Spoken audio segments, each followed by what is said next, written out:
Bendiciones, queridos hermanos, en el Señor Jesucristo. Nos encontramos pues una vez más, ¿verdad? Para compartir un tema, para dar seguimiento a estas enseñanzas bíblicas que hemos estado recibiendo. Pues ahora el tema que vamos a compartir, queridos hermanos, es un tema muy importante dentro del cristianismo contemporáneo. Nosotros sabemos que hay diferentes denominaciones cristianas, ¿verdad? Y fuera de la iglesia que Cristo ha establecido, se manejan diferentes doctrinas, ¿verdad? Diferentes enseñanzas, distintas creencias, pues que en todo caso hacen diferencia y nos mantienen como desunidos, ¿verdad? Es muy importante pues que nosotros conozcamos la doctrina de nuestra iglesia, la doctrina establecida por Jesucristo. El tema que traemos ahora es un tema que se titula Sola Escritura o Escritura, Tradición y Magisterio. Ese es el tema. Sola Escritura o Escritura, Tradición y Magisterio. Nosotros sabemos que como católicos tenemos tres autoridades máximas de fe, ¿verdad? Que son la Santa Escritura, es la tradición apostólica y el magisterio de la iglesia, ¿verdad? Entonces, estas tres autoridades son las que rigen nuestra fe y nuestras creencias, ¿verdad? Escritura, tradición y magisterio de la iglesia. Pero por el otro lado tenemos a los hermanos reformados, ¿verdad? Los hermanos que llamamos protestantes, eh, pues ellos solo creen en una cosa, solo en la escritura, ¿verdad? Y de hecho cuando nace la Reforma Protestante, allá por 1515 en adelante, ¿verdad? Fue una de las dos bases, la sola escritura, que Lutero utiliza para fundar el movimiento, ¿verdad? O corriente religiosa llamada protestantismo. La otra base fue la sola fe, ¿verdad? Que el hombre se salva solo por la fe y no por las obras. Entonces, ahora vamos a tocar este tema que es sola escritura, ¿verdad? Mientras los hermanos de otras denominaciones cristianas, pues, aceptan solamente la Biblia como autoridad de fe, ¿verdad? Nosotros, la iglesia establecida por Jesucristo y la iglesia católica, la iglesia de las edades, ¿verdad? La iglesia de los siglos, ¿verdad? Que ya lleva 2000 años, tenemos como autoridad de fe, como dijimos, la escritura, o sea, la Biblia, la tradición y el magisterio, ¿verdad? Ahora vamos a tratar de fundamentar un poco con la escritura y con la historia, ¿verdad? Estos tres puntos elementales que son para nosotros autoridad, lo que es la escritura, la tradición y el magisterio. Yo creo que nos vamos a enfocar más en lo que es la tradición y el magisterio porque son como que los dos puntos donde diferimos de los hermanos, de la reforma, o hermanos reformados o protestantes, ¿verdad? Entonces, lo que pasa es que no podemos hablar de ellos como en una unidad para referirnos a todos porque dentro del movimiento corriente protestante hay como que bastantes denominaciones, bastantes doctrinas. Nosotros sabemos pues pentecostales unidos, pentecostales tradicionales, bautistas, mormones, adventistas, testigos de Jehová. Bueno, hay una diversidad de digamos, denominaciones, ¿verdad? Y credos, ¿verdad? Entonces, como que el movimiento protestante es bien difícil como tenerlo como una sola unidad, ¿verdad? O sea, es bien difícil y eso nos dificulta pues poderlos encajar a ellos en una postura vinculante, ¿verdad? Entonces, precisamente por eso es que vamos a tocar este tema este día. Entonces, estamos de acuerdo con ellos en que la escritura es autoridad de fe, ¿verdad? Pero para ellos solo la escritura. Y para nosotros la escritura, tradición y magisterio, ¿verdad? Vamos a empezar tocando lo que dice la Biblia, ¿verdad? Porque precisamente la iglesia primitiva nunca fue sola escritura. Y por ahí como que ya empezamos a diferir, ¿verdad? Con la creencia de la reforma protestante. De hecho, reforma le llaman ellos, pero para nosotros no es una reforma, ¿verdad? Para la iglesia de Cristo no es una reforma, y Lutero para nosotros no es un reformador porque no reformó nada, ¿verdad? Lutero abandonó la iglesia, estableció o creó el 95 tesis, ¿verdad? Y estas las pegó en una iglesia, ¿verdad? Y dijo, protestamos contra la iglesia de Cristo por esto, por esto y por esto, y así iban mencionando sus 95 tesis, ¿verdad? Allá por Eisleben, en Alemania. Entonces, vamos a empezar nosotros a fundamentar con la escritura lo que es la tradición de la iglesia. Y aquí vamos a aclarar, tradición, mucha gente dentro del el sectarismo religioso cree que cuando nosotros hablamos de tradición nos referimos a las procesiones y cosas, costumbres que muchas veces, aunque tenga que ver con la fe, pero también son más que culturales de ciertos lugares, ¿verdad? Ciertas naciones. No, cuando nosotros hablamos de tradición nos referimos a la enseñanza apostólica cristiana que no ha sido plasmada en la Santa Escritura, pero que la iglesia la ha transmitido a través del tiempo, ya sea por escritura extra Biblia o oralmente, ¿verdad? Y precisamente de esto yo creo que sería importante como que establecer un concepto, ¿verdad? De la tradición. Y para esto vamos a citar al apóstol Pablo, ¿verdad? En la segunda carta a los Tesalonicenses, en el capítulo 2, versículo 15, porque él nos va a decir precisamente qué es la tradición, ¿verdad? Segunda de Tesalonicenses,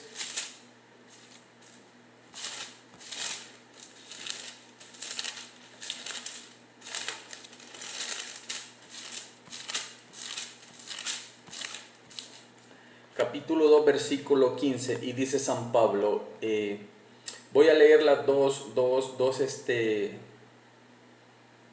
Biblias. Voy a leer la Biblia latinoamericana, ¿verdad? Que es una Biblia católica.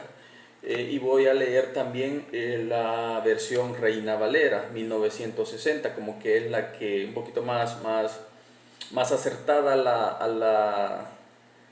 a la traducción del original griego, ¿verdad? Del griego koiné o griego antiguo.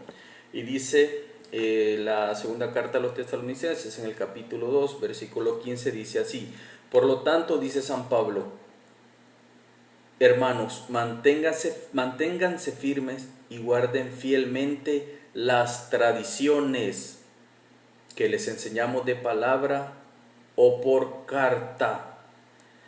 ¿Por qué era importante leer este texto primero? Porque aquí vamos a sacar el concepto de lo que entendemos nosotros por tradición. Ahora vamos a leer lo que la versión Reina Valera 1960, y dice así: así que, hermanos, estad firmes y retened la doctrina que habéis aprendido, sea por palabra o por carta nuestra. Entonces vamos a entender que cuando decimos tradición nos referimos a doctrina. Y precisamente voy a leer el original griego koiné, ¿verdad? Este es el Nuevo Testamento interlineal del griego original, griego koiné.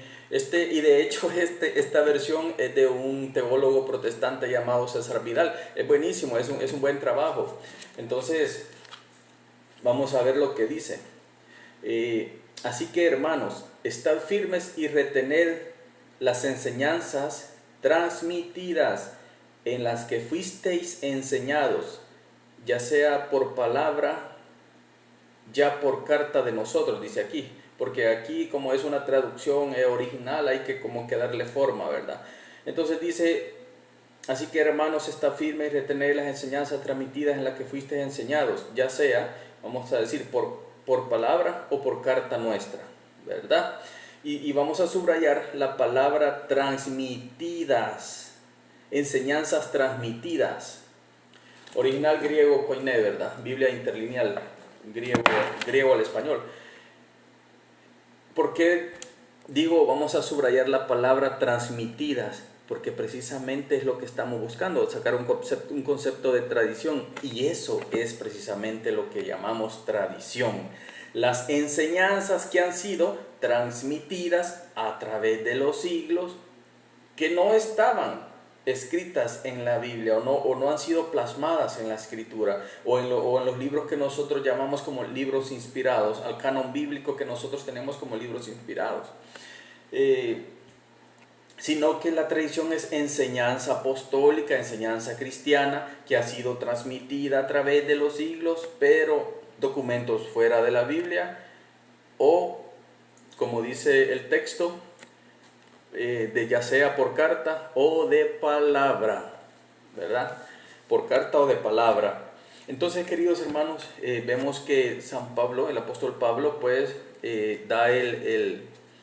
da la orden y la enseñanza a los hermanos de la iglesia en Tesalónica de que mantengan fielmente, dice, las enseñanzas que les han dado, ya sea de palabra o por carta escrita, ¿verdad? Y ahí empezamos a ver ya que la iglesia primitiva no solo fue sola escritura, sino que también daban enseñanzas orales, ¿verdad?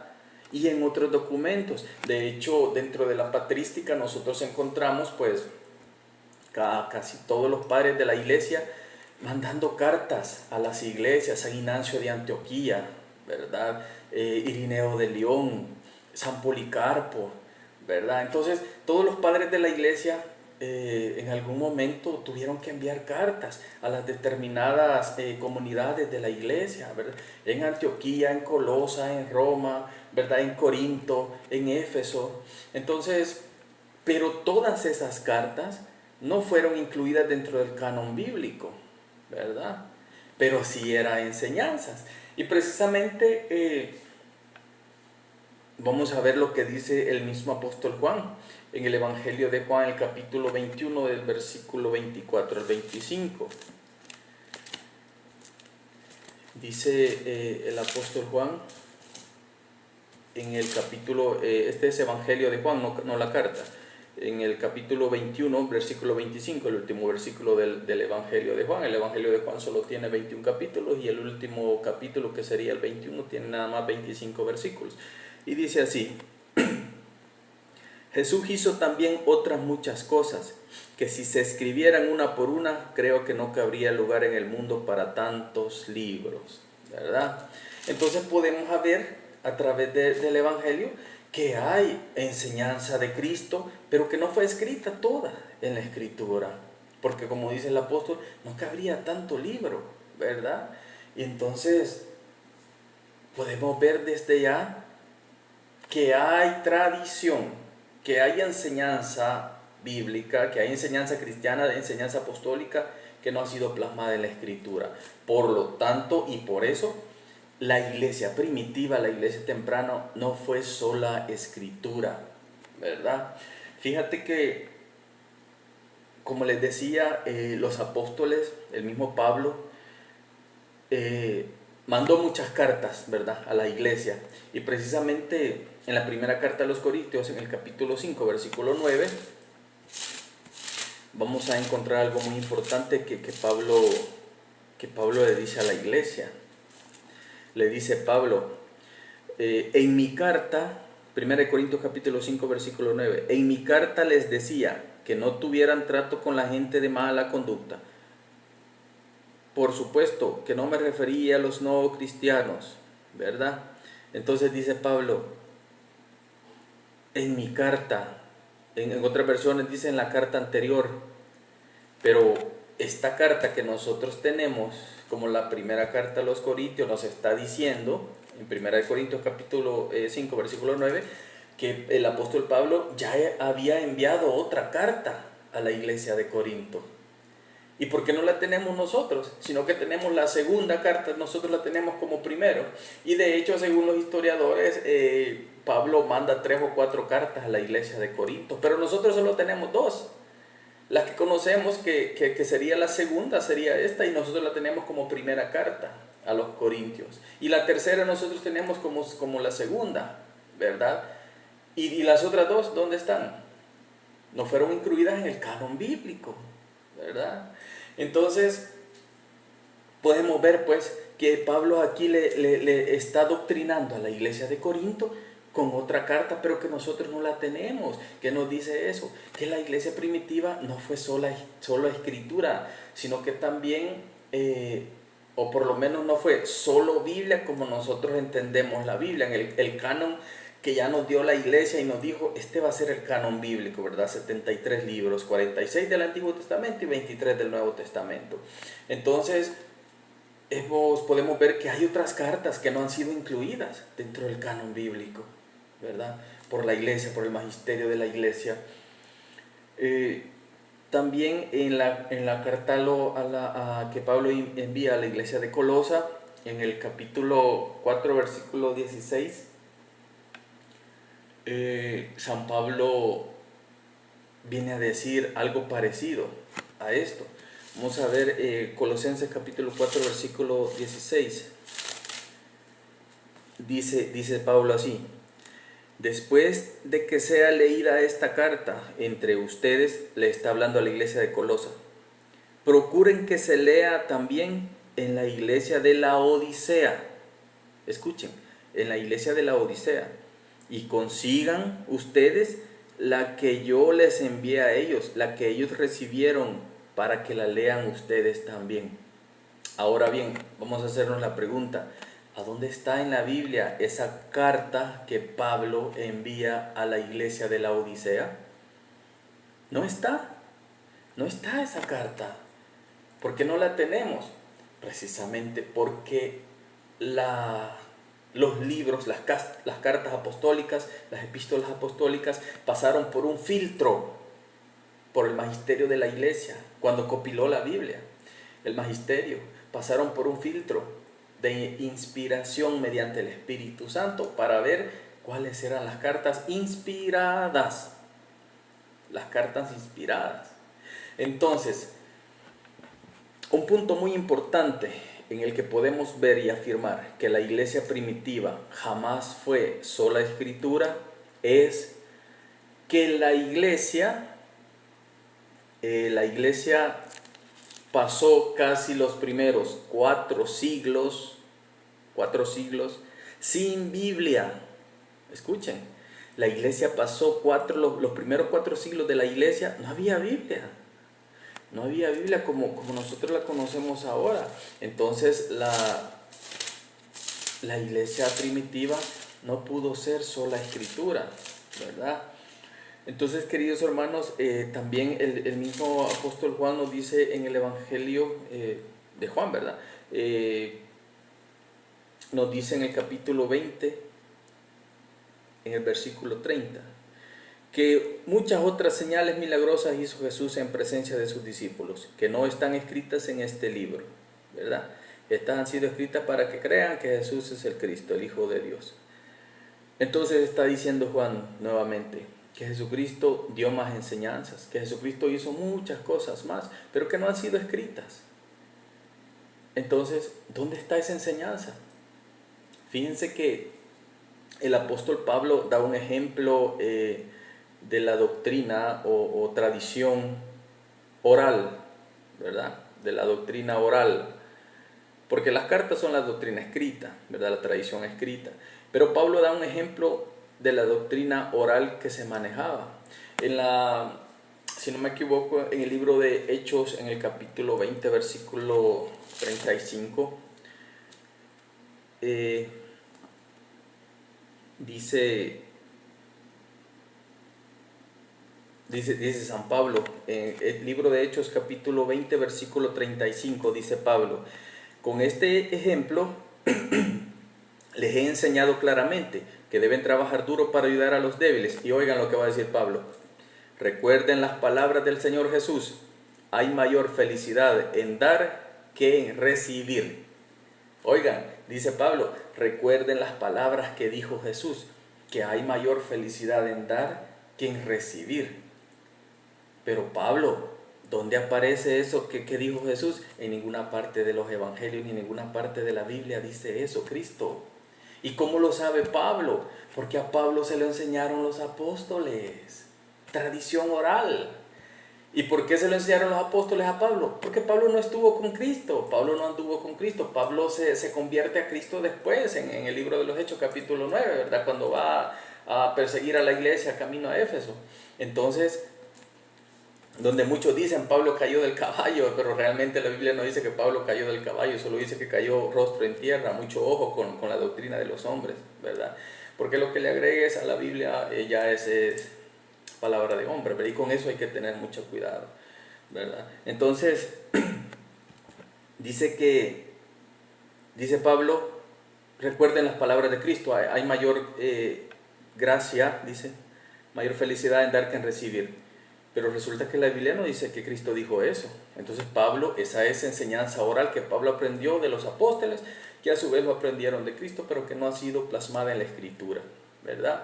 Y a través de estos ejemplos nosotros podemos justificar y sustentar la tradición de la iglesia, la tradición apostólica, que es doctrina, ya sea oral o escrita, pero que no ha sido plasmada en la Santa Escritura. Ahora bien, ¿cómo podemos nosotros, ya vimos la tradición, ahora cómo podemos ver el magisterio de la iglesia como autoridad infalible, ¿verdad? Fíjate que en el libro de los Hechos tenemos un gran ejemplo de esto, porque la iglesia de Cristo tiene como el magisterio como autoridad. Vamos a ver el libro de los Hechos en el capítulo 15 y nos va a dar un gran ejemplo y nos va a relatar dónde se da el primer concilio, el primer concilio de la iglesia, el primer concilio apostólico. Y dice en el capítulo 15, llegaron algunos de Judea que aleccionaban a los hermanos con estas palabras. Es decir, llegaron algunos cristianos judíos, ¿verdad? Cristianos judíos, que aleccionaban con estas palabras. Ustedes no pueden salvarse a no ser que se circunciden. ¿Qué querían hacer? Eso se lo estaban diciendo a Pablo y a Bernabé. A los gentiles, a los pueblos paganos, ¿verdad? Que no eran judíos, los querían obligar, y unos cristianos, ¿verdad? Estos eran cristianos, pero querían obligar a los pueblos paganos a circuncidarse para poder ser salvados. Y ahí comienza el problema. Y dice el versículo 2, esto ocasionó bastante perturbación, así como discusiones muy violentas de Pablo y Bernabé con ellos. Y al fin se decidió que Pablo y Bernabé, junto con algunos de ellos, subieran a Jerusalén para tratar esta cuestión con los apóstoles y los presbíteros. ¿Qué estamos viendo aquí? Al apóstol Pablo, que no puede resolver esta situación. Él y Bernabé no pueden resolver esto. Fue necesario ir a la autoridad, fue necesario ir al magisterio, subir a Jerusalén donde estaban ¿quiénes? Los apóstoles, el colegio apostólico, el apóstol Pedro. Ahí estaba la autoridad. Y Pablo no pudo resolver este problema, entonces hubo necesidad de ir allá. ¿Y qué pasó? Se dio el primer concilio. Dice que en el capítulo 4, al llegar a Jerusalén fueron recibidos por la iglesia. ¿Y quiénes son la iglesia? Dice, por los apóstoles y los presbíteros. Oiga, presbíteros, palabra griega presbíteros, ¿verdad? Lo que la Biblia llama ancianos, y aquí no nos equivoquemos. Cuando la Biblia, ustedes de seguro han escuchado en algunas otras denominaciones que dicen el grupo de ancianos, los ancianos de la iglesia. Pero cuando la Biblia dice ancianos, no se refiere a viejitos, ¿verdad? De 80, 90 años. Cuando la Biblia dice ancianos, se refiere a los presbíteros. Y ancianos en la Escritura significa sabiduría, ¿verdad? Sabiduría, pero era un título que se le dio a los presbíteros de la iglesia, ¿verdad? A los que nosotros llamamos sacerdotes. Realmente nuestros párrocos, ellos no se llaman sacerdotes, ellos son presbíteros. Nosotros les decimos sacerdotes porque gozan del segundo grado del sacerdocio de Cristo, ¿verdad? Decíamos en los videos anteriores, lo que mencionábamos los 3 grados del sacerdocio de Cristo, ¿verdad? Entonces, el presbiterado es el segundo grado del sacerdocio de Cristo, a los que la Biblia llama ancianos, sinónimo de sabiduría, ¿verdad? Significa sabiduría. Entonces, el versículo 4 dice que al llegar a Jerusalén fueron recibidos por la iglesia, por los apóstoles y los presbíteros. Y miren lo que va a pasar. Dice, entonces el versículo 6, entonces los apóstoles y los presbíteros se reunieron para tratar este asunto. ¿Quiénes se reunieron? Dice, los apóstoles y los presbíteros. Y después de una acalorada discusión, Pedro se puso en pie y dijo, Pedro, el primer papa, el representante de la autoridad, Pedro se puso en pie y dijo, hermanos, ustedes ya saben cómo Dios intervino. Y en el versículo 10 dice, ¿quieren ustedes mandar a Dios ahora? Porque quieren poner sobre el cuello de los discípulos un yugo que nuestros padres no fueron capaces de soportar. Cuando dice nuestros padres se refiere al pueblo judío, que no fue capaz de soportar la ley, porque precisamente aquí lo que se está discutiendo es la circuncisión, ¿verdad? Que los cristianos, los judíos conversos al cristianismo querían también que los gentiles, ¿verdad? Los pueblos paganos se circuncidaran al abrazar la fe. Entonces esto se llevó a un concilio, ¿verdad? Los apóstoles en el primer concilio de Jerusalén se reúnen y dan las conclusiones y dicen, no es necesario, ¿verdad? Circuncidarse. Pero entonces el versículo 22 dice, entonces los apóstoles y los presbíteros, de acuerdo con toda la iglesia, decidieron elegir algunos hombres para que acompañaran a Pablo y a Bernabé en el viaje. Y miren lo que decía la carta. En el versículo 28, fue el parecer del Espíritu Santo y el nuestro no imponer ninguna otra carga. El parecer del Espíritu Santo y el nuestro, dice la carta que enviaron los apóstoles. ¿Qué significa esto? Que el magisterio de la iglesia es guiado por el Espíritu Santo. Y así se han instituido doctrinas importantes para la iglesia a través del magisterio. Entonces, podemos ver con este ejemplo de Hechos capítulo 15 que es importante el magisterio y que el magisterio como jerarquía y como autoridad tiene peso en la doctrina. Por eso para la iglesia establecida por Cristo, el magisterio también es autoridad, ¿verdad? En normas de fe. Entonces, y precisamente la Biblia lo va a decir. ¿Por qué nosotros decimos que no es solo Biblia? También es el magisterio, es la iglesia. Y lo dice la Biblia. Dice San Pablo en 1 de Timoteo capítulo 3, versículo 14 y 15, dice, te doy estas instrucciones con la esperanza de ir pronto a verte, le dice a Timoteo, pero si demoro para que sepas cómo debes comportarte en la casa de Dios, que es la iglesia del Dios vivo, el pilar y la base de la verdad. Escuchen lo que dice Pablo. Pablo no está diciendo que el pilar y la base de la verdad es la Biblia, es la Escritura. Pablo está diciendo que la base y el pilar de la verdad es la iglesia. Por eso nosotros decimos que no podemos ser solo Escritura, que la iglesia fundada por Cristo no puede ser solo Escritura, porque la autoridad, el pilar y la base de la verdad es la iglesia. Es que a la Escritura, hermano, tú le puedes poner y quitar a tu antojo. Vas a la imprenta y le agregas páginas, pagas para que te le agreguen y ya. Pero a la iglesia no. La iglesia es guiada por el Espíritu Santo a través de 2000 años que lleva, ¿verdad?, de curso. Y dice la Biblia que la iglesia es el pilar y la base de la verdad. Entonces, pero algunos hermanos de otras de algunas denominaciones cristianas, ¿de dónde sacan que la Biblia es la única autoridad de fe? Precisamente hay una interpretación en la segunda carta a Timoteo, en el capítulo 3, si no me equivoco, en el versículo 16.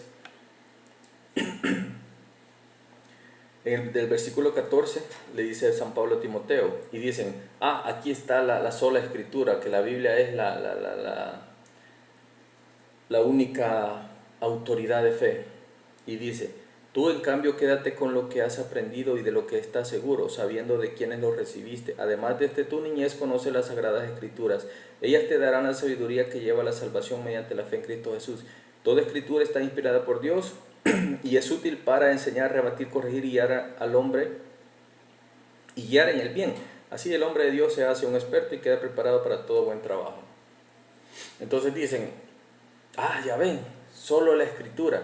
Pero es que aquí no está diciendo que solo aquí dice que la Biblia, que la escritura, perdón, es útil, dice, para enseñar, rebatir, corregir y guiar en el bien.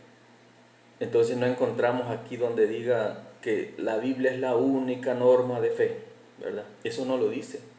Pero este texto muchas veces se malinterpreta para justificar y decir solo la Biblia y se fundamentan con este texto. Pero precisamente el texto no dice que solo la Biblia sea una norma de fe, dice que la Biblia sirve.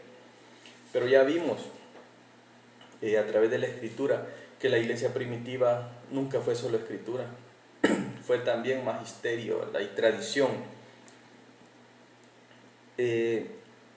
Aquí pues a través de estos textos hemos podido nosotros fundamentar, ¿verdad?, las tres autoridades para el catolicismo, para la iglesia fundada por Cristo: escritura, tradición y magisterio.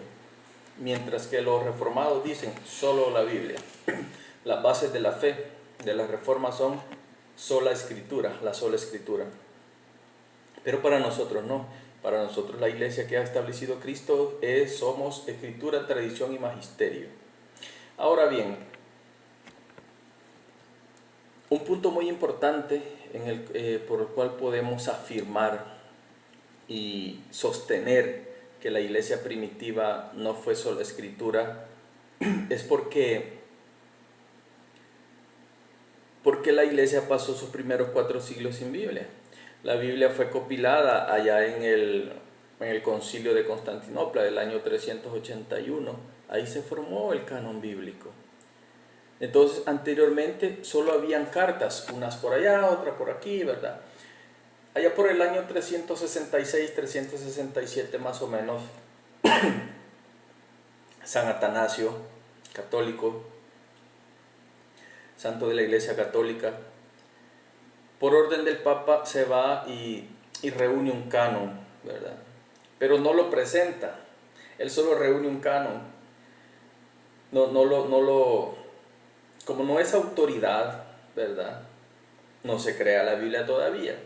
El Papa Dámaso y el emperador Teodosio I convocan a un concilio. Y en este concilio se forma lo que es el canon de la iglesia. El canon que después se confirmó, ¿verdad?, en 2 concilios posteriores. Pero San Jerónimo, por orden del Papa, empieza a traducir la escritura, ¿verdad?, la escritura al latín, la escritura griega. Y así es como nace la primera Biblia. La primera Biblia que se publicó, que se divulgó, llamada precisamente así, la Biblia Vulgata, que significa versión divulgada, ¿verdad? Pero fue hasta allá, después del concilio de Constantinopla del año 381, por San Jerónimo de Estridón, ¿verdad? La Vulgata, y se conoce así precisamente, la Vulgata de Jerónimo de Estridón, de Jerónimo. Entonces, ¿cómo podemos asegurar que la iglesia fue sola Biblia si ni siquiera Biblia había durante los primeros 4 siglos de la iglesia? Después, los reformados adoptan, ¿verdad?, el canon del Antiguo Testamento, el canon palestinense, con 7 libros menos, ¿verdad? Creo que 39 libros. Pero la iglesia nunca mantuvo también el canon de 39 libros como el del Antiguo Testamento. La iglesia siempre mantuvo el canon de 49 libros, perdón, 46 libros. Entonces, queridos hermanos,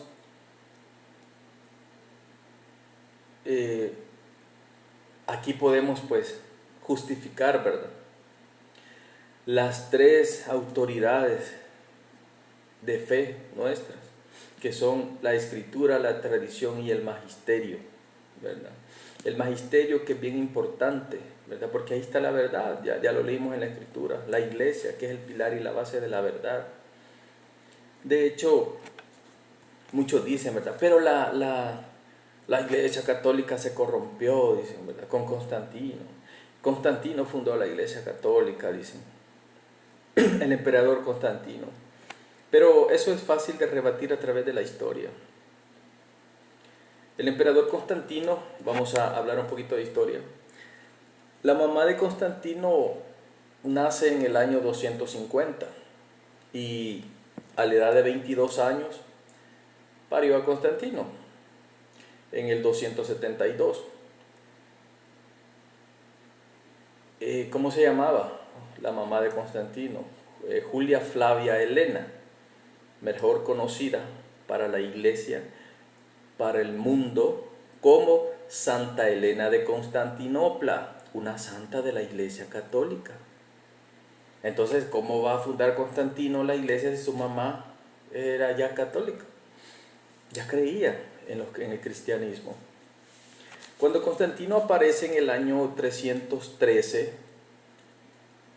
la iglesia ya llevaba 32 papas, ya habían pasado 32 papas por el magisterio de la iglesia. Tenemos los nombres, tenemos las fechas de sus papados. ¿Quiénes eran estos? Bueno, quiero ver si me recuerdo. Pedro, Lino, Cleto, Clemente, Evaristo, Alejandro, Sisto, Teléforo, Higinio, Papa Pío I, que es el número 10, Pío I, Aniceto, Sotero, Eleuterio, Víctor, Seferino, el Papa número 16, Calixto, Urbano, Pociano, Anterio y Fabián, el Papa número 20. El Papa número 21, Cornelio, luego Lucio, Esteban, Sixto II y el Papa número 25, el Papa Dionisio. Quiero ver, el Papa número 26 fue Félix I, luego el Papa Cayo, el Eutiquerio, Marcelino y el Papa Marcelo, Papa número 30. Y luego el Papa número 31, el Papa Eusebio, y luego el Papa número 32, San Melquiades, que ejerció su papado desde el año 311 al año 314. Y Constantino aparece en el 313, o sea, el Papa que estaba de turno fue San Melquiades. Ya después ya vino el Papa Silvestre, ya es Papa Julio, y así llegamos hasta el Papa Francisco, ¿verdad? Que no nos da el tiempo para estar recitando los 266 papas que tenemos. Entonces, lo importante de esto es que la iglesia ya tenía 32 papas. Y el papa que estaba de turno cuando aparece Constantino en la historia fue San Melquiades, que ejerció su papado del año 311 al 314. Queridos hermanos, es importante que conozcamos la historia de la iglesia, la escritura, ¿verdad? La doctrina, a nuestro magisterio, ¿verdad? Porque son nuestras tres autoridades de fe: Biblia, tradición y magisterio. Por eso hemos querido tocar este tema ahora. Esperamos que haya sido de